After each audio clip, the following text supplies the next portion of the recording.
¿Alguna vez te has detenido a pensar por qué hay personas que no reciben la salvación divina?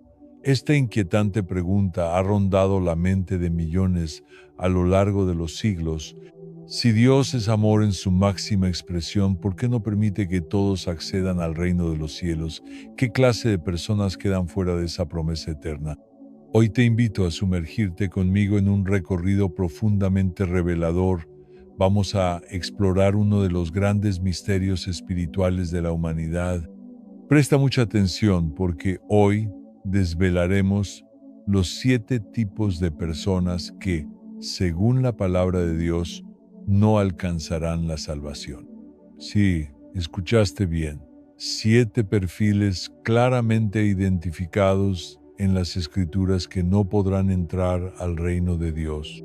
Prepárate porque lo que estás a punto de descubrir no es solo conocimiento. Puede marcar un antes y un después en tu vida. Escucha con el corazón abierto y reflexiona sinceramente. ¿Podrías estar tú entre estos grupos? Si es así, no te desesperes. Este mensaje puede ser la señal que Dios te está dando para que regreses a Él, para que endereces tu camino mientras todavía tienes la oportunidad. Comencemos por comprender algo fundamental. Si Dios es amor ilimitado, ¿por qué excluye a algunos del reino eterno? La verdad es que el amor de Dios es incondicional, abarca a toda la humanidad sin distinción. Él ama a cada ser humano de manera absoluta y perfecta, pero ese amor no está desconectado de su justicia. Dios no solo es amor, también es justo, santo y recto, y no puede ignorar ni tolerar el pecado. Jesús mismo nos dejó una advertencia contundente. No todo el que me dice Señor, Señor entrará en el reino de los cielos, sino solo aquel que hace la voluntad de mi Padre, que está en el cielo. Mateo 7, 21. Esto significa que, aunque el amor de Dios es inmenso y está disponible para todos, su justicia también se manifiesta, y el pecado tiene consecuencias. Sin embargo, Dios, en su misericordia, ha provisto un camino de redención. Ese camino es Jesucristo. Es en la cruz donde el amor y la justicia divina se abrazan perfectamente. Allí se nos ofrece la salvación, no como un premio que se gana, sino como un regalo inmerecido, la gracia. La salvación es el mayor tesoro que se nos ha entregado, una oportunidad de reconciliarnos con nuestro Creador y escapar del juicio eterno. No se trata de acumular buenas acciones o de aparentar religiosidad. Se trata de aceptar el sacrificio de Jesús, arrepentirse sinceramente y vivir conforme a la voluntad de Dios. Ahora que hemos comprendido por qué Dios, siendo amoroso, también castiga el pecado, estamos listos para descubrir quiénes son esas personas que, según la Biblia, no podrán entrar al reino de los cielos. El primer tipo de persona que no alcanzará la salvación, los incrédulos. Los incrédulos son aquellos que deciden no creer en el mensaje central del Evangelio. El nacimiento virginal, la vida perfecta, la muerte en la cruz, el entierro y la gloriosa resurrección de Jesucristo. La Biblia no deja lugar a dudas. La fe en Jesús es absolutamente fundamental para recibir la salvación. En el Evangelio de Juan encontramos una de las declaraciones más poderosas y conocidas del amor de Dios. Porque de tal manera amó Dios al mundo, que dio a su Hijo unigénito, para que todo aquel que en Él cree no se pierda, mas tenga vida eterna.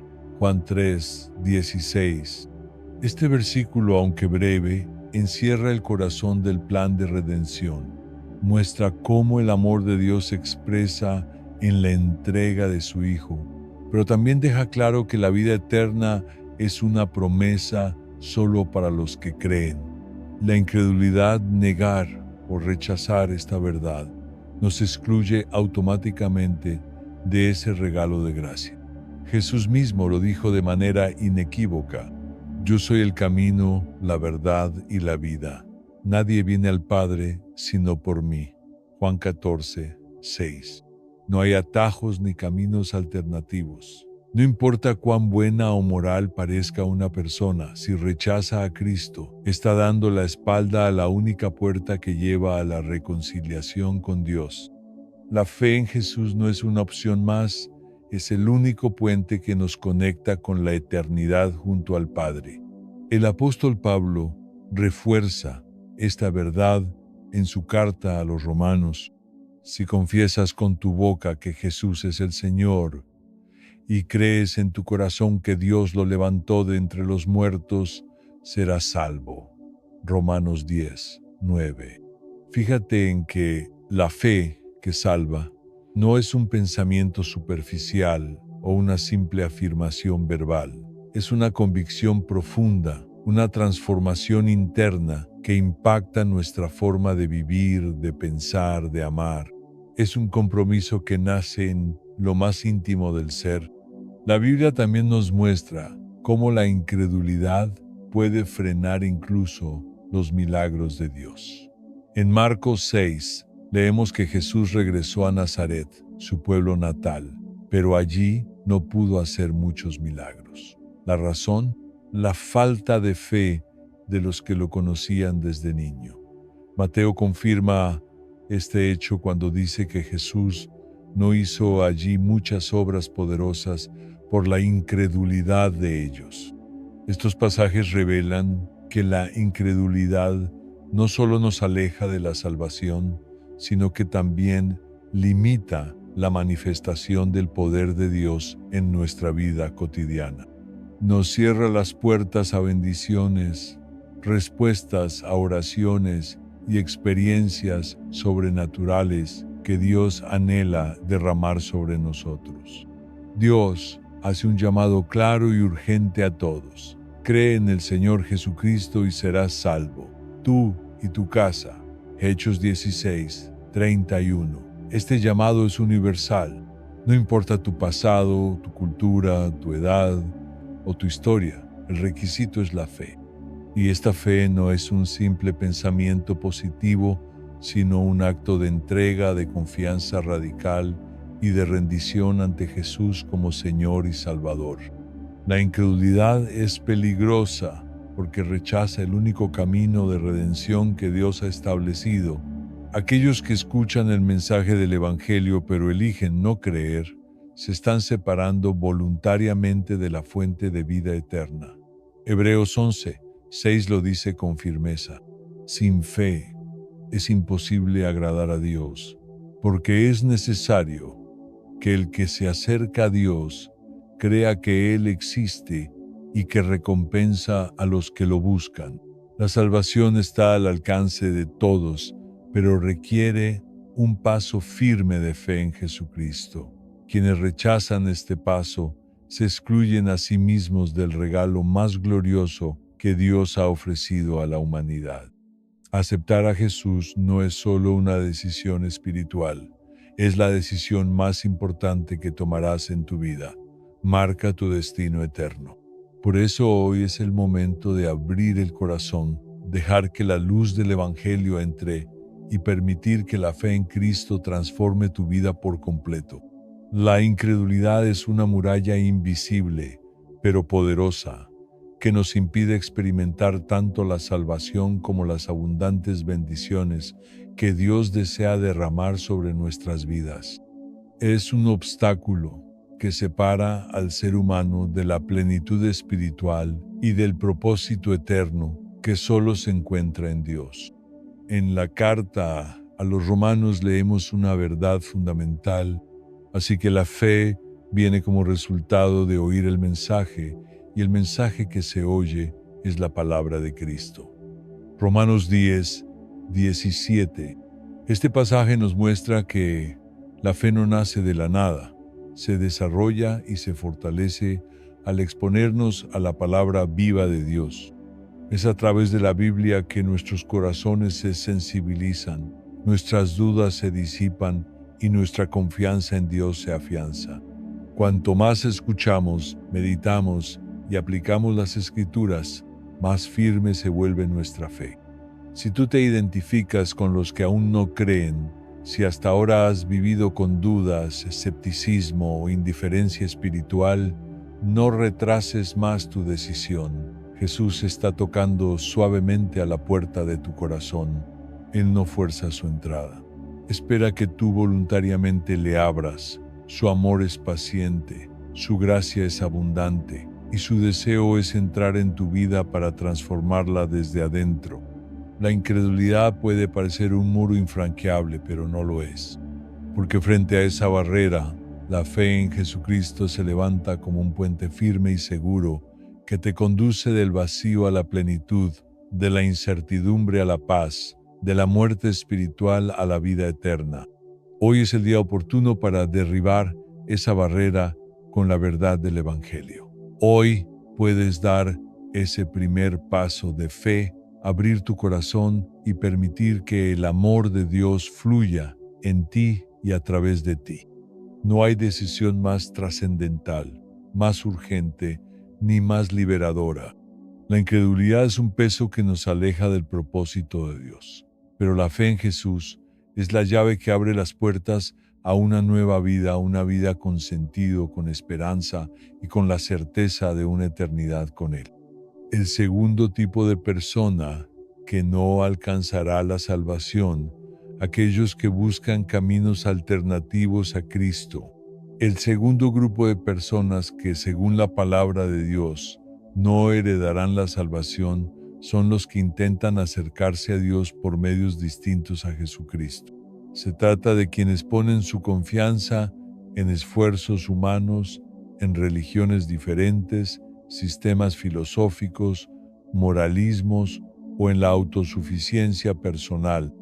Pero la Biblia es categórica, no existe otra vía válida que conduzca a la vida eterna fuera de Jesucristo. Jesús declaró con claridad absoluta: yo soy el camino, la verdad y la vida. Nadie viene al Padre sino por mí. Juan 14, 6. Esta afirmación no deja espacio para interpretaciones flexibles. Jesús no dice que es un camino, una opción entre muchas. Dice que es el único camino, la única verdad y la única fuente de vida eterna. Cualquier intento de llegar al Padre que excluya a Cristo está destinado al fracaso, por muy noble o bien intencionado que parezca. El libro de los Hechos refuerza esta exclusividad con firmeza, y en ningún otro hay salvación, porque no hay otro nombre bajo el cielo dado a los hombres en que podamos ser salvos. Hechos 4, 12. Aquí, el apóstol Pedro proclama que solo el nombre de Jesús tiene poder salvador. No hay sustitutos, no existen atajos ni combinaciones religiosas que puedan reemplazar a Cristo como el puente entre la humanidad y Dios. Muchas personas creen, erróneamente, que pueden ganarse un lugar en el cielo acumulando buenas obras o siendo personas morales, aunque hacer el bien es valioso y forma parte de la vida cristiana. Las buenas acciones por sí solas no nos salvan. La salvación no es una recompensa por méritos humanos, sino un regalo inmerecido que proviene únicamente de la gracia de Dios. Otros buscan redención en religiones ajenas al cristianismo, filosofías de vida o corrientes espirituales que niegan la divinidad de Cristo. Pero ninguna religión o sistema humano puede ofrecer la redención que solo Jesús otorga. Él mismo lo afirmó: yo soy la puerta, el que por mí entrare será salvo. Juan 10, 9. Solo Jesús es esa puerta que nos conduce a la vida eterna. Todo lo demás son puertas falsas que llevan a callejones sin salida espirituales. Algunos incluso creen que pueden alcanzar la salvación por medio de la autosuperación, el crecimiento personal o la iluminación interior. Este enfoque omite un punto esencial: la necesidad de un Salvador. El profeta Isaías nos recuerda una verdad impactante. Todos nosotros somos como cosa impura, y todas nuestras justicias como trapo de inmundicia. Isaías 64, 6. En otras palabras, nuestras mejores obras no alcanzan el estándar de la santidad divina. Por más que nos esforcemos, jamás podremos salvarnos a nosotros mismos. Buscar alternativas a Cristo no solo es inútil, sino espiritualmente peligroso. Jesús confrontó esta realidad cuando habló a los fariseos, expertos en la ley, diciéndoles: escudriñad las Escrituras, porque a vosotros os parece que en ellas tenéis la vida eterna, y ellas son las que dan testimonio de mí. Y no queréis venir a mí para que tengáis vida. Juan 5, 39, 40. Ellos conocían la palabra, pero se negaron a aceptar a aquel de quien hablaba la palabra. Así, su conocimiento no los salvó, porque rechazaron al único que podía hacerlo. Proverbios también nos advierte: hay camino que al hombre le parece derecho, pero su fin es camino de muerte. Proverbios 14, 12. Muchos caminos parecen correctos desde una perspectiva humana, pero si no llevan a Cristo, llevan a la perdición. La Escritura es contundente al afirmar que Jesús no solo es el camino, sino también el único mediador entre Dios y los hombres. Pablo lo deja claro en 1 Timoteo 2, 5. Porque hay un solo Dios y un solo mediador entre Dios y los hombres, Jesucristo hombre. No hay santos, líderes religiosos, ángeles, ni figuras humanas que puedan ocupar el lugar de Cristo. Solo Jesús tiene la autoridad y el poder para reconciliarnos con el Padre. Apostar por caminos distintos a Jesucristo no solo es un error espiritual, es una decisión fatal. La palabra de Dios no deja lugar a dudas. La salvación solo se encuentra en Jesús. No hay vías alternas, ni rutas ocultas, ni accesos secundarios. Por eso hoy es el momento de tomar una decisión trascendental. Abre tu corazón a Jesús, reconoce que Él es el único Salvador y acepta con humildad el regalo de la salvación que Él te ofrece. Esta decisión no solo transforma tu presente, sino que determina tu eternidad. El tercer tipo de persona que no heredará la salvación, los hipócritas. El tercer grupo, que según la enseñanza bíblica no podrá alcanzar la salvación, está compuesto por los hipócritas, es decir, aquellas personas que aparentan tener una fe genuina, pero cuyo corazón está lejos de Dios. Son individuos que adoptan una fachada de espiritualidad, que dicen y hacen lo correcto ante los ojos de los demás, pero que en lo íntimo viven una vida completamente desconectada de la verdad divina. La hipocresía es uno de los pecados más duramente denunciados en las Escrituras, especialmente cuando se manifiesta en el ámbito religioso. De hecho, el término hipócrita proviene del griego hipócrites, que originalmente designaba a un actor, alguien que interpretaba un papel en el teatro. En el contexto espiritual, se refiere a quienes representan un papel de piedad, mientras que su conducta y motivaciones contradicen totalmente ese personaje.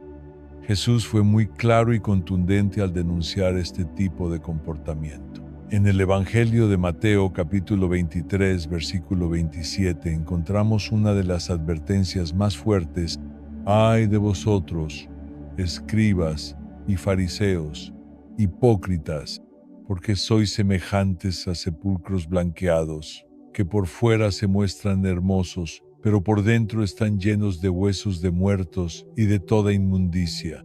Con esta metáfora impactante, Jesús revela que la hipocresía es como una tumba adornada por fuera pero llena de corrupción por dentro.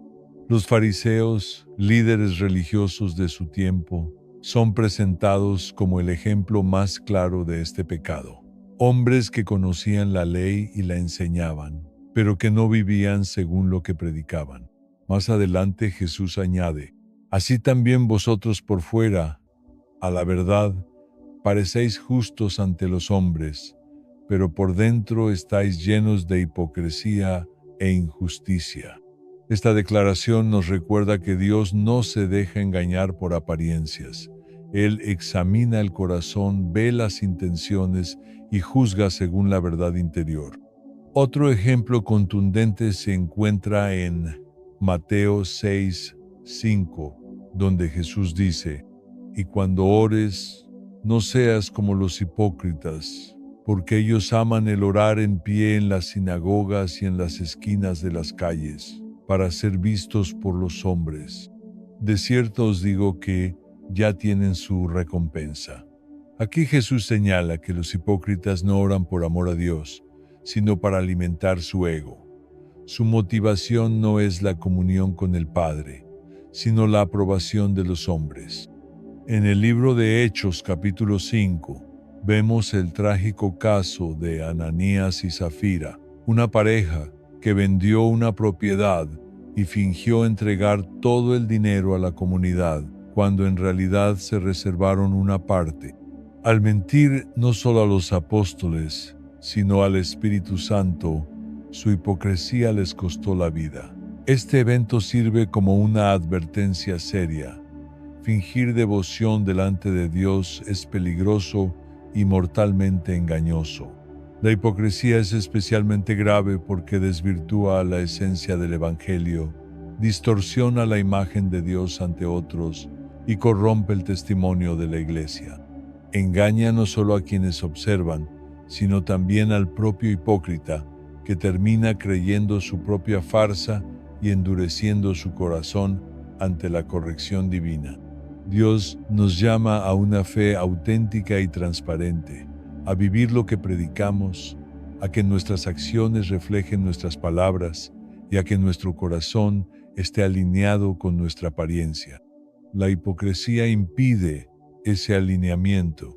Es como una máscara que oculta lo que realmente somos, y esa falta de integridad nos aleja de la presencia de Dios. La salvación no se trata de fingir santidad, sino de vivir una vida transformada por el poder del Espíritu Santo. No se trata de impresionar a los demás, sino de rendirnos completamente a Dios y permitir que Él limpie nuestro interior. Por eso, si te das cuenta de que has estado viviendo una fe superficial, de apariencias o para agradar a otros, este es el momento de quitar la máscara, confesar tu necesidad de un cambio profundo y permitir que Dios renueve tu corazón. Porque solo una fe sincera y viva puede abrirte las puertas del reino de los cielos. En Mateo 7, 21-23, Jesús hace una advertencia contundente que no debe pasarse por alto.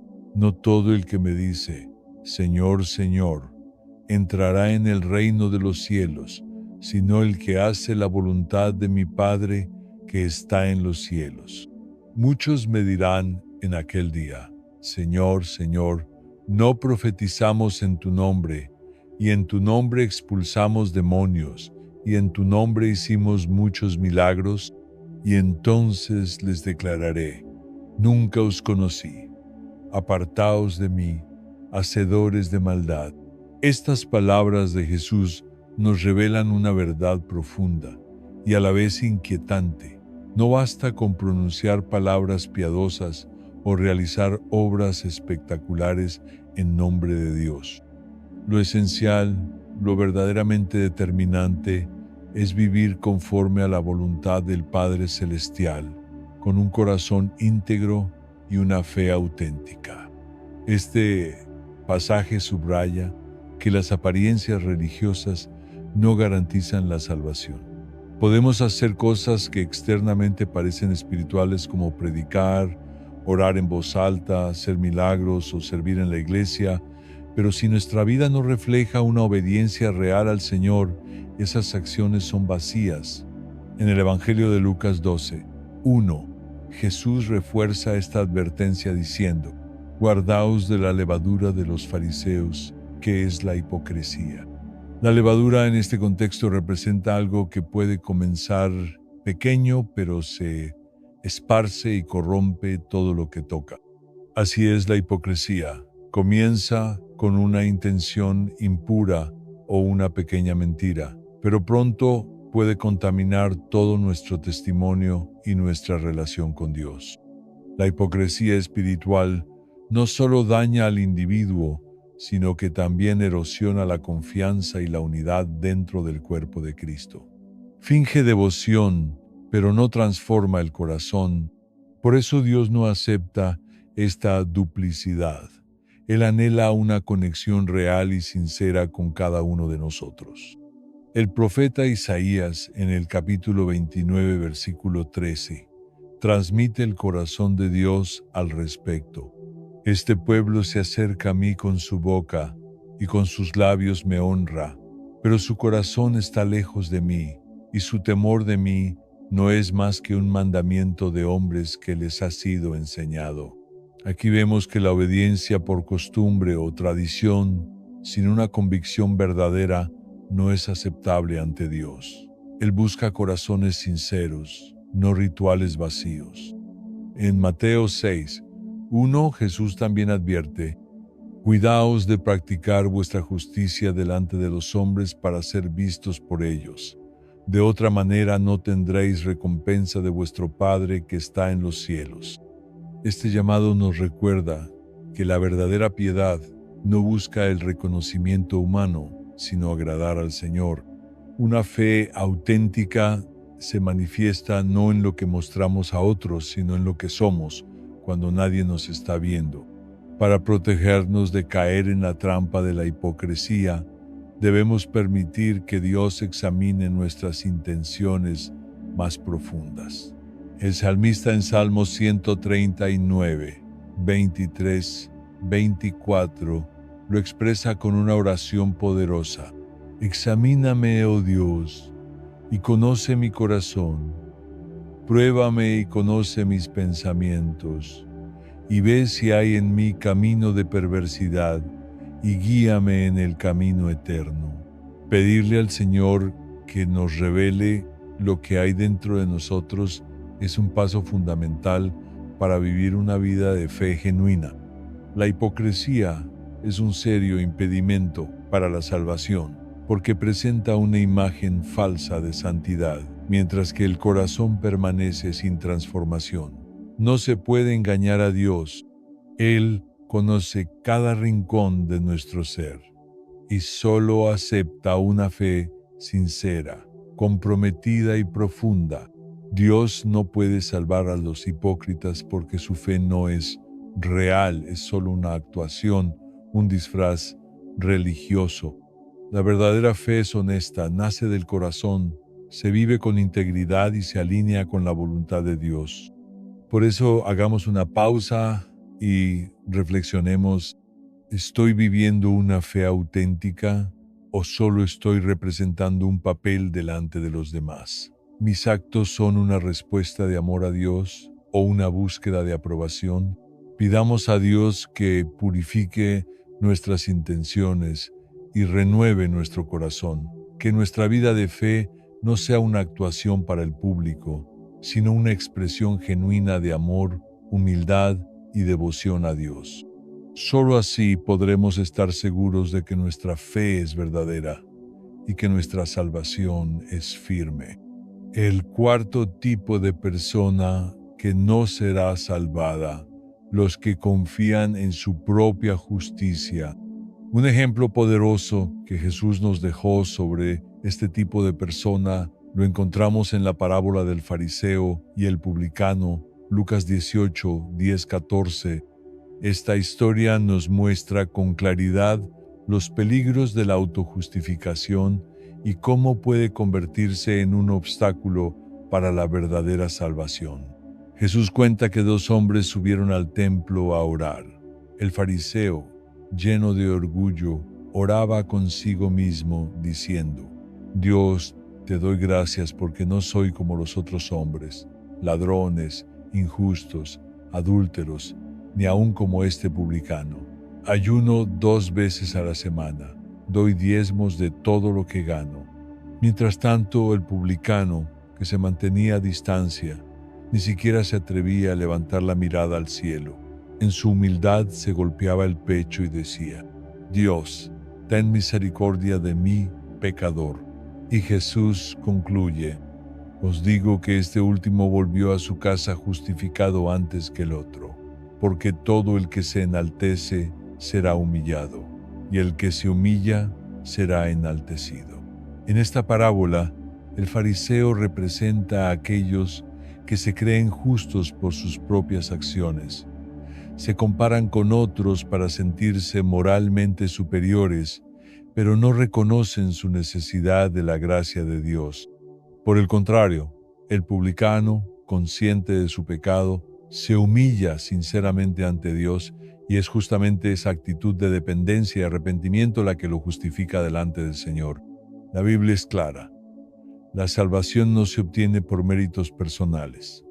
En Efesios 2, 8, 9 se nos dice: porque por gracia sois salvos por medio de la fe, y esto no de vosotros, pues es don de Dios, no por obras, para que nadie se gloríe. Esto significa que la salvación es un regalo inmerecido, algo que Dios nos ofrece por su amor y misericordia, no por nuestras buenas acciones. En Isaías 64, 6, se nos recuerda que incluso nuestras mejores obras son como trapos sucios ante la santidad de Dios. Aún los actos más nobles no pueden compararse con la pureza y justicia divina. La autojustificación, entonces, es un autoengaño. Nos hace creer que podemos alcanzar el favor de Dios por nuestras propias fuerzas, ignorando la obra redentora de Cristo en la cruz. El apóstol Pablo, en Romanos 10, 3, 4, habla sobre este error entre los judíos de su tiempo, porque ignorando la justicia de Dios y procurando establecer la suya propia, no se han sujetado a la justicia de Dios, porque el fin de la ley es Cristo, para justicia a todo aquel que cree. Es decir, cuando tratamos de establecer nuestra propia justicia, en lugar de aceptar la que Dios ofrece mediante Jesucristo, nos alejamos de la verdadera fe. Rechazamos el único camino que conduce a la vida eterna. Pablo también lo expresa con fuerza en Filipenses 3, 9, cuando dice que desea ser hallado en Él, no teniendo mi propia justicia que es por la ley, sino la que es por la fe de Cristo, la justicia que es de Dios por la fe.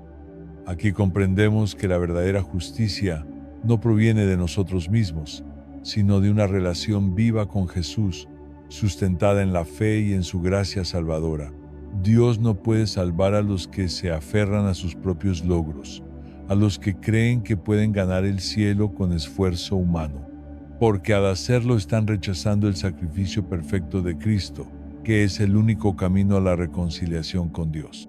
Debemos entonces hacer un examen honesto de nuestra fe. ¿Estoy confiando en mis obras, en mi moral, en mi esfuerzo o en la cruz de Cristo? ¿Mi esperanza está en lo que yo hago o en lo que Jesús ya hizo por mí? La salvación no es un trofeo para los que aparentan ser buenos, sino un regalo para los que reconocen que necesitan un Salvador. Vivamos de tal forma que nuestra vida refleje una dependencia completa de la gracia de Dios, reconociendo que en Cristo y solo en Él encontramos la justicia que nos salva, que nuestra fe descanse en lo que Jesús hizo, no en lo que nosotros podemos hacer. Solo así podremos ser verdaderamente justificados ante Dios. El quinto tipo de persona que no será salva, los blasfemos. El quinto grupo de personas a quienes Dios no puede otorgar salvación está compuesto por aquellos que blasfeman, es decir, quienes expresan con palabras o acciones un profundo desprecio, irreverencia o insulto hacia Dios, especialmente hacia el Espíritu Santo. En la palabra de Dios, la blasfemia no es tratada como un simple error o una ofensa menor, sino como un pecado extremadamente grave, con consecuencias eternas. La blasfemia puede manifestarse de muchas formas: hablar con arrogancia contra el carácter de Dios, rechazar su autoridad, atribuirle maldad o negar abiertamente su obra sagrada. Particularmente alarmante es la blasfemia contra el Espíritu Santo, la cual la Biblia califica como imperdonable. Esta declaración no solo destaca su gravedad, sino que deja en evidencia que hay límites espirituales que no deben cruzarse. En Mateo 12, 31, 32, Jesús advierte con total claridad: por tanto os digo, todo pecado y blasfemia será perdonado a los hombres, mas la blasfemia contra el Espíritu no les será perdonada. A cualquiera que dijere alguna palabra contra el Hijo del Hombre le será perdonado, pero al que hable contra el Espíritu Santo no le será perdonado, ni en este siglo ni en el venidero. Este pasaje revela que, aunque muchos errores pueden ser lavados por la gracia de Dios, hay un límite que no se puede cruzar sin consecuencias eternas. La blasfemia contra el Espíritu Santo es un rechazo deliberado, consciente y persistente de la verdad y de la obra divina. No es un acto de ignorancia momentánea, sino una rebelión profunda contra la luz que Dios ofrece. Un ejemplo de esta advertencia lo vemos también en Mateo 12, cuando los fariseos, en su endurecimiento espiritual, acusan a Jesús de expulsar demonios por el poder de Belcebú, el príncipe de los demonios. Al hacer esto, estaban atribuyendo las obras del Espíritu Santo a Satanás mismo. Jesús, sabiendo lo que pensaban, les advierte con seriedad que están peligrosamente cerca de incurrir en una blasfemia imperdonable. Este incidente ilustra cómo la blasfemia no solo es una negación verbal, sino también un rechazo absoluto de la verdad divina, al punto de llamar maligno a lo que en realidad es santo. Este tipo de ceguera espiritual, cuando es persistente e intencional, cierra la puerta al arrepentimiento genuino, porque el corazón se endurece contra la acción misma del Espíritu que nos guía hacia la salvación. Ahora bien, no todo acto de irreverencia es necesariamente blasfemia imperdonable.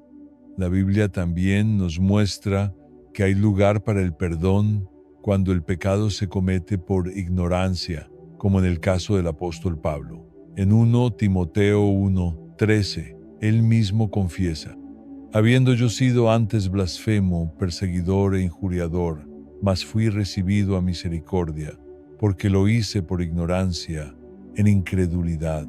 Pablo, antes de conocer verdaderamente a Cristo, actuaba con celo religioso pero sin revelación espiritual. Su blasfemia no fue el resultado de un rechazo consciente de la verdad divina revelada por el Espíritu, sino fruto de su ignorancia. Y cuando su corazón fue confrontado por la verdad, se arrepintió y Dios le extendió misericordia. Esto nos enseña que el corazón arrepentido aún puede hallar gracia, pero solo cuando no se ha cruzado esa línea de endurecimiento total y rechazo consciente de la obra del Espíritu. En resumen, la blasfemia es una ofensa directa contra la santidad y autoridad de Dios. Y cuando va acompañada de una actitud de rebeldía deliberada, especialmente contra la obra del Espíritu Santo, se convierte en un pecado que cierra la puerta al perdón. Dios no puede salvar a quienes rechazan de manera obstinada y consciente al único medio por el cual pueden ser salvos. Por eso, si alguna vez has hablado con dureza contra Dios o has tenido pensamientos de duda o incredulidad, no cierres tu corazón. El Espíritu Santo sigue obrando, llamando, iluminando, y mientras haya espacio para el arrepentimiento, hay esperanza. Pero ignorar persistentemente esa voz es un camino peligroso que conduce a la condenación. Hoy es el día para rendir el corazón, para pedir perdón y abrirse a la obra del Espíritu de Dios. No juguemos con lo sagrado. Acerquémonos con humildad temor reverente y un deseo sincero de ser transformados. Aunque Pablo fue considerado blasfemo, alcanzó misericordia porque actuó desde la ignorancia y la incredulidad. Sin embargo, aquellos que blasfeman sabiendo exactamente lo que están haciendo, con pleno conocimiento de la verdad divina, enfrentan un riesgo espiritual infinitamente mayor. La Biblia es clara al enseñar que la blasfemia contra el Espíritu Santo es un pecado que no tiene perdón, lo que significa que quien lo comete ha traspasado un límite espiritual del cual ya no puede regresar. Esto ocurre porque blasfemar contra el Espíritu Santo implica un rechazo consciente, deliberado y persistente de la obra de Dios, negando la verdad revelada y despreciando la acción del Espíritu en el corazón humano. Es una resistencia intencional a la gracia, que cierra la puerta al arrepentimiento. En Hebreos 10, 26-27, encontramos una advertencia solemne, porque si pecáremos voluntariamente después de haber recibido el conocimiento de la verdad, ya no queda más sacrificio por los pecados, sino una horrenda expectación de juicio y de hervor de fuego que ha de devorar a los adversarios. Este pasaje no habla de caídas ocasionales o errores humanos, sino de una actitud terca y rebelde contra la verdad conocida. Cuando una persona rechaza voluntariamente lo que el Espíritu le ha revelado, se coloca a sí misma fuera del alcance del perdón.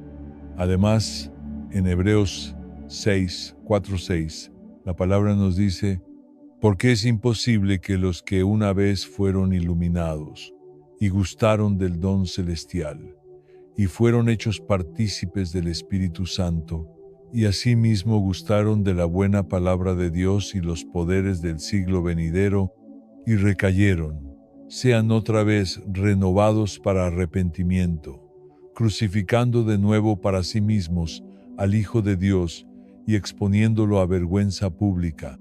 Este texto nos muestra la seriedad de rechazar a Dios después de haberlo conocido de manera profunda.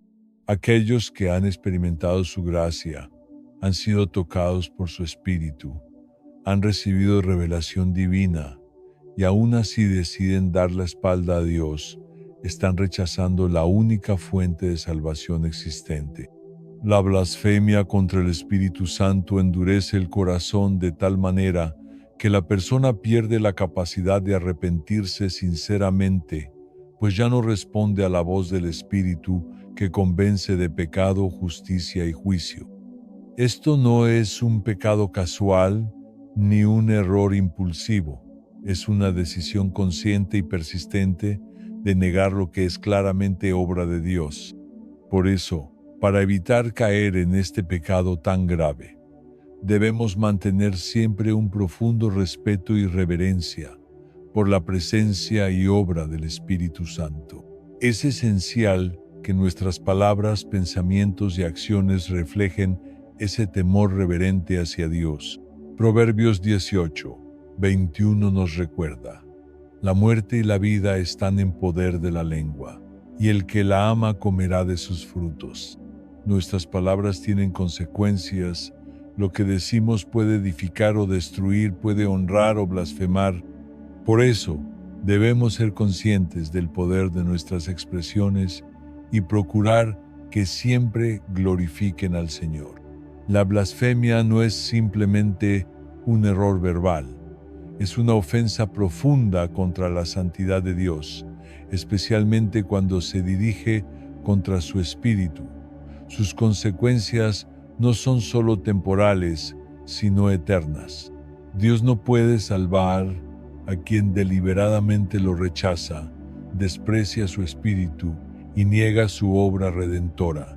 Por lo tanto, es absolutamente crucial que comprendamos la seriedad de este pecado. No podemos tratarlo con ligereza ni vivir de forma indiferente hacia la santidad de Dios. Examinemos nuestros corazones y vivamos con temor santo, cuidando que nuestras palabras y acciones honren constantemente a nuestro Creador. Que nuestras vidas sean un testimonio de respeto, amor y sumisión a Dios, y que nunca, por ignorancia o rebelión, caigamos en el error de menospreciar su espíritu. El sexto tipo de persona que Dios no salvará, los apóstatas.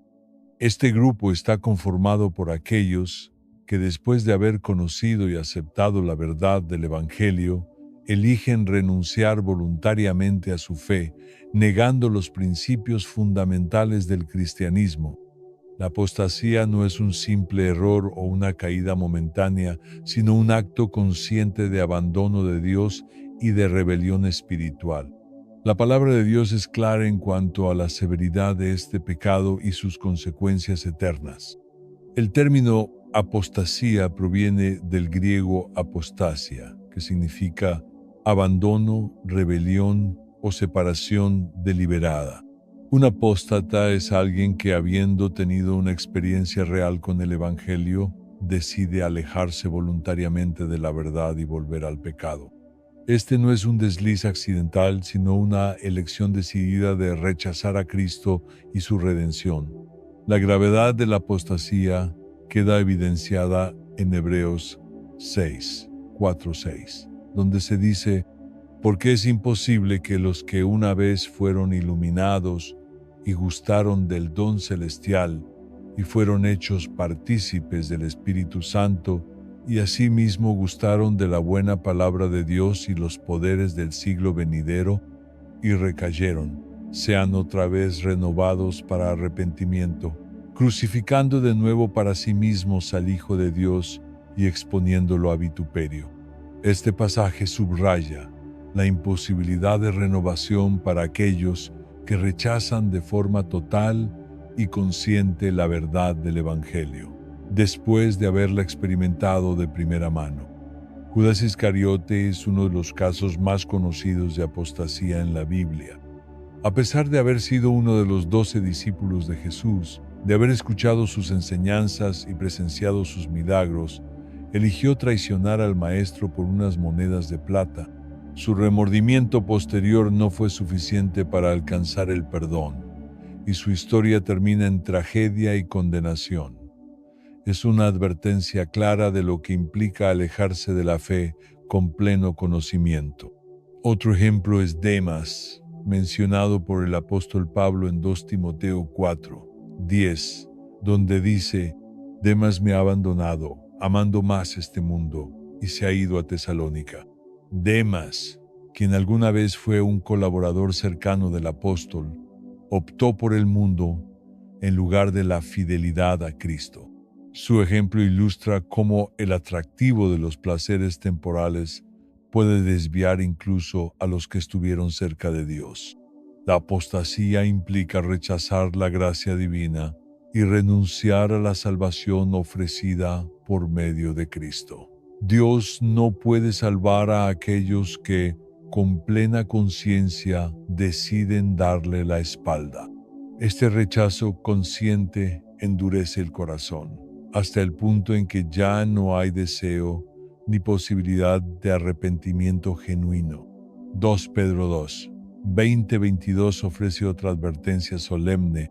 Ciertamente, si habiéndose ellos escapado de las contaminaciones del mundo por el conocimiento del Señor y Salvador Jesucristo, enredándose otra vez en ellas son vencidos, su último estado viene a ser peor que el primero, porque mejor les hubiera sido no haber conocido el camino de la justicia, que después de haberlo conocido, volverse atrás del santo mandamiento que les fue dado.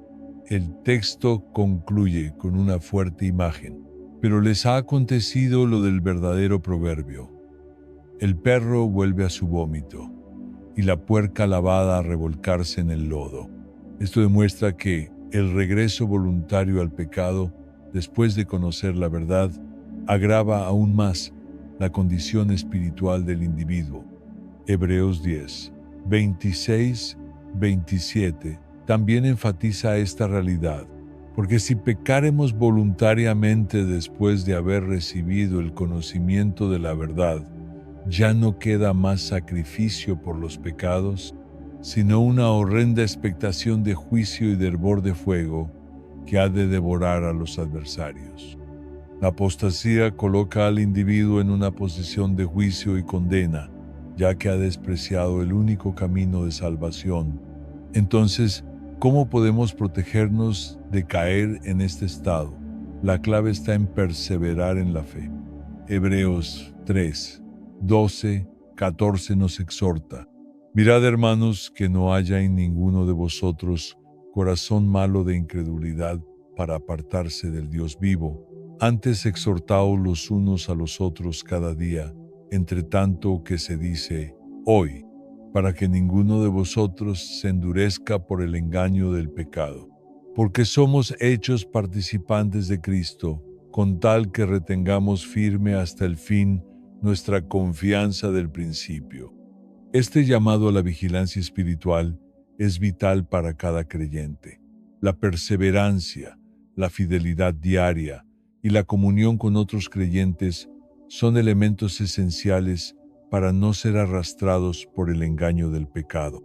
Debemos vivir atentos, firmes en la verdad, sostenidos por la gracia y guiados por el Espíritu Santo. Animémonos unos a otros, profundicemos en la palabra y mantengamos nuestros ojos puestos en Jesús, el autor y consumador de nuestra fe. Que nuestra relación con Dios sea firme, constante y verdadera. Recordemos que la apostasía es una realidad peligrosa y sus consecuencias son eternas. Vivamos, pues, con temor reverente y fidelidad inquebrantable al Señor. El séptimo y último tipo de persona que no será salvado, los muertos. Sí, lo has escuchado correctamente. El último grupo de personas a quienes Dios no podrá salvar son aquellos que ya han partido de esta vida. La enseñanza bíblica es clara y contundente.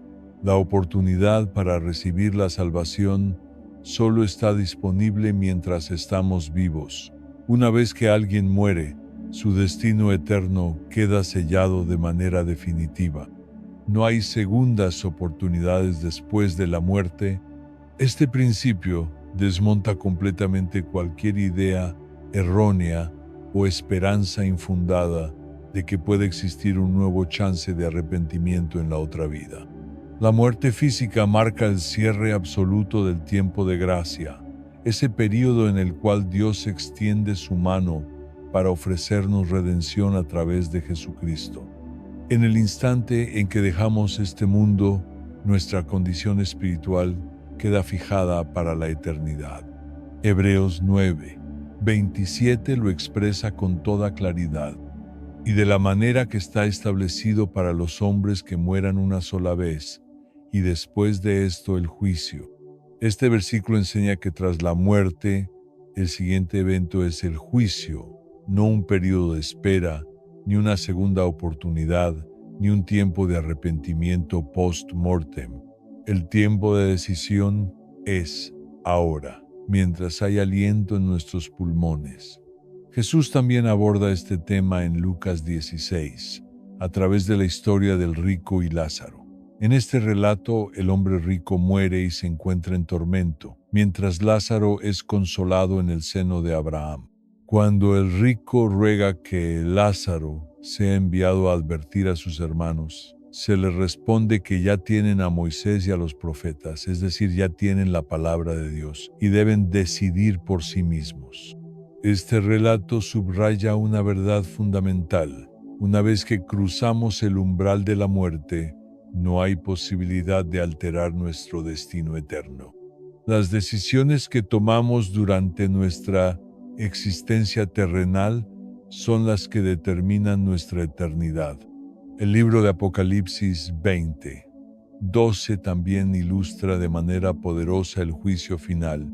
Y vi a los muertos, grandes y pequeños, de pie ante Dios, y los libros fueron abiertos, y fueron juzgados los muertos por las cosas que estaban escritas en los libros según sus obras.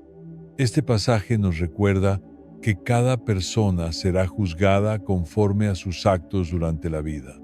No se menciona ningún tipo de purificación o arrepentimiento posterior a la muerte.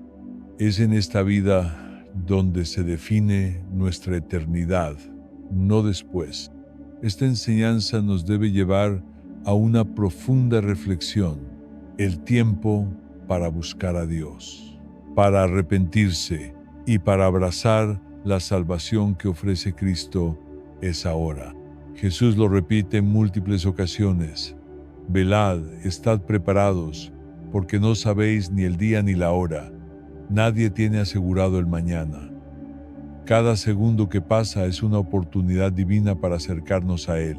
Por eso es crucial vivir cada día con una conciencia eterna, reconociendo que no tenemos garantizado otro momento para tomar decisiones espirituales. Rechazar el mensaje del Evangelio o postergar nuestra entrega a Dios es arriesgarlo todo, incluso nuestra salvación eterna. Dios no puede salvar a los muertos, no porque le falte poder, sino porque su justicia ha establecido límites claros al tiempo de gracia. Es durante nuestra vida terrenal que debemos responder al llamado de arrepentimiento, fe y obediencia. Cuando cruzamos el umbral de la eternidad, lo que hayamos decidido aquí determinará dónde estaremos allá. Así que no endurezcamos el corazón ni ignoremos la voz del Espíritu Santo que nos llama hoy. Como dice 2 Corintios 6, 2, he aquí ahora el tiempo aceptable, he aquí ahora el día de salvación. No esperes un momento más. Busca al Señor mientras puedes hallarlo. Entrégate a Él con todo tu ser y asegura tu eternidad con Cristo. No seas de los que desperdician la oportunidad más preciosa que existe, la salvación eterna. Mateo nos exhorta con estas palabras: por tanto, también vosotros estad preparados, porque el Hijo del Hombre vendrá a la hora que no esperáis. Este pasaje nos recuerda la importancia de estar constantemente vigilantes y preparados espiritualmente, ya que el regreso de Cristo será repentino e inesperado. La creencia en un purgatorio o en un estado intermedio donde los fallecidos pueden purificarse de sus pecados y finalmente alcanzar la salvación no tiene fundamento bíblico. Las Escrituras son firmes al enseñar que la vida en la tierra es nuestra única oportunidad para decidir nuestro destino eterno. 2 Corintios 5, 10 lo aclara con firmeza, porque es necesario que todos nosotros comparezcamos ante el tribunal de Cristo, para que cada uno reciba según lo que haya hecho mientras estaba en el cuerpo, sea bueno o sea malo. Este versículo deja claro que seremos juzgados por nuestras acciones durante esta vida, lo cual descarta cualquier posibilidad de arrepentimiento o cambio después de la muerte. La Biblia nos insta con urgencia a aprovechar el tiempo presente para entregarnos a Cristo. 2 Corintios 6, 2 declara: he aquí ahora el tiempo aceptable. He aquí ahora el día de salvación. Esto subraya que el momento de actuar es ahora, mientras respiramos, mientras tenemos conciencia y voluntad para responder al llamado divino. Hebreos 3, 15 también nos advierte: si oyereis hoy su voz, no endurezcáis vuestros corazones. Este llamado nos recuerda que no debemos ignorar o postergar la voz del Espíritu Santo, ya que la muerte pone punto final a nuestra posibilidad de aceptar la gracia de Dios. La razón por la cual Dios no puede salvar a los muertos no es por falta de amor, compasión o poder, sino porque Él ha establecido que la decisión por Cristo debe hacerse durante la vida. Las Escrituras son categóricas. Después de la muerte viene el juicio, y no habrá una segunda oportunidad para cambiar el rumbo eterno del alma. Por eso es esencial tomar en serio la necesidad de decidir por Jesús ahora, no mañana, no en un futuro incierto. Nuestro tiempo en la tierra es limitado y cada día puede ser el último. Debemos vivir de tal manera que nuestras obras, pensamientos y decisiones reflejen un compromiso real con Dios. Pidamos a Dios que nos conceda un corazón sensible, una mente renovada y una fe firme, que vivamos con urgencia y propósito, sabiendo que el tiempo de la gracia es ahora.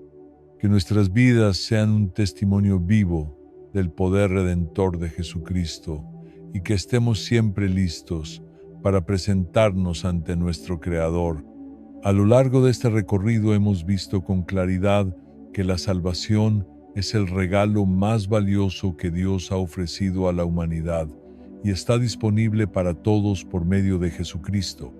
Pero también hemos comprendido que no todos serán salvos, no por falta de amor de parte de Dios, sino porque Él respeta profundamente nuestra libertad para escoger. Para quienes creemos, este mensaje debe llevarnos a examinar nuestras vidas con humildad y seriedad. Asegurémonos de vivir conforme a la voluntad de Dios, evitando todo aquello que nos aleje de Él. La tibieza espiritual, el orgullo, la incredulidad, la doble vida. Cerramos con una oración.